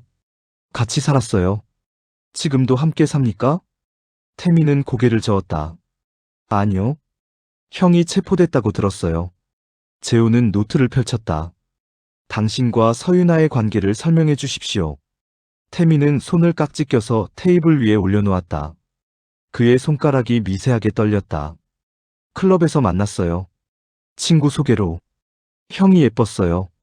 나이 들어 보이긴 했지만 뭔가 끌렸어요. 왜요? 태민은 잠시 생각하다 대답했다. 외로워 보였거든요. 그런 여자 좋아해요. 의지할 곳 없는 사람. 그런 사람이 저한테 빠지면 확실하게 빠지니까. 재호는 펜으로 노트를 톡톡 두드렸다. 서윤아가 집을 나와 당신과 동거를 시작했을 때 그녀에게 아이가 둘 있다는 걸 알았습니까? 네. 처음부터 알았어요. 어떻게 생각했습니까? 태민은 어깨를 으쓱했다. 별로였죠. 애 있는 여자 싫어해요. 짐 같아서. 재호가 물었다. 그런데 왜 같이 살았습니까? 태민은 씁쓸하게 웃었다. 형이 돈 있었거든요. 통장에 2천만 원. 저는 일용직으로 근근히 사는데 형은 여유 있었어요. 집도 형이 얻어줬고 생활비도 형이 댔어요. 전 그냥 편했어요.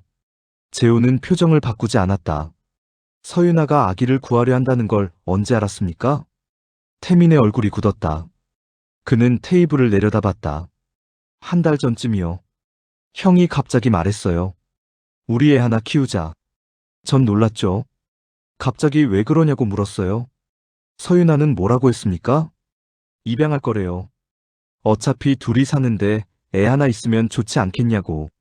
전 처음엔 싫다고 했어요. 근데 형이 계속 조르는 거예요. 애 없으면 외롭다고, 가정 같지 않다고. 태민은 손으로 얼굴을 쓸어내렸다. 전 결국 허락했어요. 형이 하고 싶다면 그러라고. 근데 조건 걸었어요. 갓난해요. 제가 키운 애 아니라는 느낌 안 들게. 형이 알았대요. 재호가 물었다. 아기가 어떻게 오는지 물어보지 않았습니까? 물어봤죠. 형이 말했어요. 입양기관 통해서 온다고. 합법적으로. 믿었습니까? 태미는 침묵했다. 재호는 기다렸다. 태미는 한참 후에 입을 열었다. 반반이요. 무슨 뜻입니까? 믿고 싶었어요. 근데 의심도 됐어요. 입양이 그렇게 빨리 되나 싶었거든요. 보통 몇 달 걸린다던데 형은 한 달 만에 된다고 했어요. 재호는 노트에 적었다. 그래서요? 물어봤어요. 형, 이거 합법 맞아요? 형이 짜증내더라고요. 왜 자꾸 물어봐? 나 믿어. 전 더 이상 묻지 않았어요. 태미는 고개를 들어 재호를 봤다. 형사님, 전 정말 몰랐어요. 애를 훔쳐온다는 거, 사람 죽인다는 거, 진짜로 몰랐어요. 재호는 표정을 바꾸지 않았다. 아기가 집에 왔을 때 어땠습니까? 태미는 눈을 감았다. 어제였어요. 낮에 형한테 전화 왔어요. 일 끝나고 집에 가니까 형이 애 안고 있더라고요. 웃으면서, 태미나, 우리 딸이야. 그러면서 보여줬어요. 당신 반응은요? 좋았어요. 처음엔 애가 되게 예뻤거든요. 조그맣고 잠들어 있고. 형이 행복해 보였어요. 오랜만에 보는 표정이었어요. 태미는 눈을 떴다. 그의 눈엔 눈물이 고여 있었다. 근데 뭔가 이상했어요. 애가 입고 있는 옷이 너무 낡았고, 형이 준비한 물건이랑 안 맞았어요. 분유통도 다른 거였고. 전 물어봤어요. 형, 이거 진짜 입양 맞아요? 서윤아는 뭐라고 했습니까? 화냈어요. 왜 자꾸 그래? 네가 원한 거잖아. 이제 와서 뭐라고 하지 마. 전 할 말이 없었어요. 제가 원한 게 맞았으니까. 재호가 물었다. 의심하지 않았습니까? 태미는 고개를 저었다. 하려고 했어요. 근데 형이 너무 행복해 보여서 그냥 모른 척 했어요. 어차피 이미 온 애니까 잘 키우면 되지 않나 싶었어요. 재호는 펜을 놓았다. 강태민 씨, 당신은 서윤아가 불법으로 아기를 구했다는 걸 알면서도 방조했습니다. 태민은 고개를 끄덕였다. 압니다. 제 잘못입니다. 김아린이라는 여자가 죽었습니다. 그 아기의 엄마입니다. 태민의 얼굴이 창백해졌다. 죽었어요? 네. 아기를 지키려다 살해당했습니다. 태민은 두 손으로 얼굴을 감쌌다. 그의 어깨가 떨렸다. 전 정말 몰랐어요. 사람 죽일 줄은. 재호는 자리에서 일어났다. 당신이 아이를 원했고 서윤아는 당신을 위해 범죄를 저질렀습니다. 당신이 직접 손을 쓰지 않았다 해도 당신은 공범입니다. 태미는 얼굴을 들었다. 눈물이 볼을 타고 흘러내렸다. 전 어떻게 되는 겁니까? 아동 약취방조 혐의로 구속됩니다. 태미는 고개를 떨궜다. 재호는 문을 열고 나가려다 멈췄다. 한 가지 더 묻겠습니다. 서윤아를 사랑했습니까? 태미는 오랫동안 대답하지 않았다. 그리고 작게 중얼거렸다. 모르겠어요. 재호는 문을 닫았다. 같은 날 오후 재호는 다시 유나를 마주했다. 유나는 구치소 면회실에 앉아 있었다. 수감복을 입었고 머리는 묶지 않은 채 흐트러져 있었다. 얼굴은 부어 있었고 눈은 충혈되어 있었다. 재호는 유리창 너머 그녀를 봤다. 강태민이 자수했습니다. 유나는 고개를 들었다. 태민이가요? 네. 아동 약취방조로 구속됩니다. 유나의 입술이 떨렸다. 태민이는 몰랐어요. 제가 다 한 거예요. 재호가 물었다. 왜 혼자 한 겁니까? 유나는 눈물을 흘렸다. 태민이가 날 떠날까봐. 애 싫어하니까. 그래서 제가 해결하려고 한 거예요. 완벽한 가정 만들려고. 완벽한 가정은 없습니다. 유나는 흐느꼈다. 이제 알아요. 전 그냥 사랑받고 싶었던 거예요. 누군가한테. 태민이한테든 아기한테든. 근데 결국 아무도 없네요. 재호는 일어섰다. 김아린의 장례식이 내일입니다. 당신은 참석할 수 없습니다. 유나는 고개를 숙였다. 재호는 면회실을 나왔다. 복도를 걸으며 그는 생각했다. 욕망은 가정을 흉내낼 수 있지만 진짜 가정은 될 수 없다. 서윤아는 그걸 몰랐다. 아니, 알면서도 외면했다. 그리고 그 대가로 한 여자가 죽었고, 한 아기가 엄마를 잃었다. 3부. 석 달 후, 서울중앙지방법원 형사합의부는 서윤아에게 징역 15년을 선고했다. 살인교사, 아동약취, 시신은폐방조. 검사는 무기징역을 구형했으나 법원은 계획적이지 않았다는 점을 참작했다. 윤아는 판결문을 듣는 내내 고개를 숙이고 있었고 눈물도 흘리지 않았다.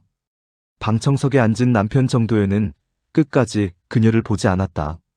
두 아이는 법정에 오지 않았다. 오승환은 징역 12년을 받았다. 살인 방조 및 시신 은폐, 조직적 범죄. 그는 판결을 담담히 받아들였고 법정을 나가며 제호를 받으나 아무 말도 하지 않았다. 박성우와 한민재는 각각 징역 8년을 선고받았다. 둘 다 상고를 포기했다. 강태민은 징역 3년, 집행유예 5년을 받았다. 아동 약취방조, 범죄사실 인지 후 신고 의무태만. 그는 법정을 나가며 기자들에게 둘러싸였으나 고개를 숙인 채 아무 말도 하지 않았다. 이틀 후 그는 SNS에 사과문을 올렸으나 댓글은 대부분 비난이었다. 김아린의 장례식은 조용히 치러졌다. 참석자는 20명도 되지 않았다. 대부분 미혼모 커뮤니티에서 할인을 알던 사람들이었다. 할인의 부모는 오지 않았다. 연락이 닿지 않았다. 영정사진 속 할인은 웃고 있었다. 아기를 안고 찍은 사진이었다. 이재호는 장례식장 뒤편에 서서 묵념했다. 그는 꽃 한 송이를 놓고 나왔다. 아기 김시아는 생존한 친족에게 인계됐다. 할인의 언니였다. 35살 결혼해서 아이 하나를 키우고 있었다. 그녀는 시아를 데려가기 전 재호를 찾아왔다. 동생이 많이 힘들었겠죠? 재호는 고개를 끄덕였다. 최선을 다했습니다.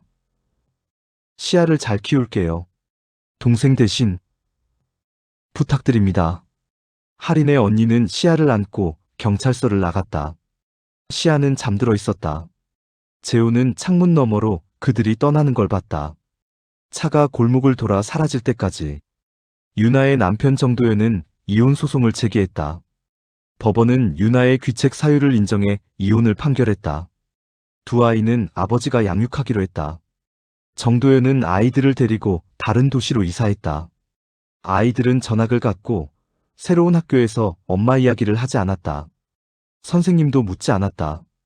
큰아이는 가끔 밤에 악몽을 꿨다.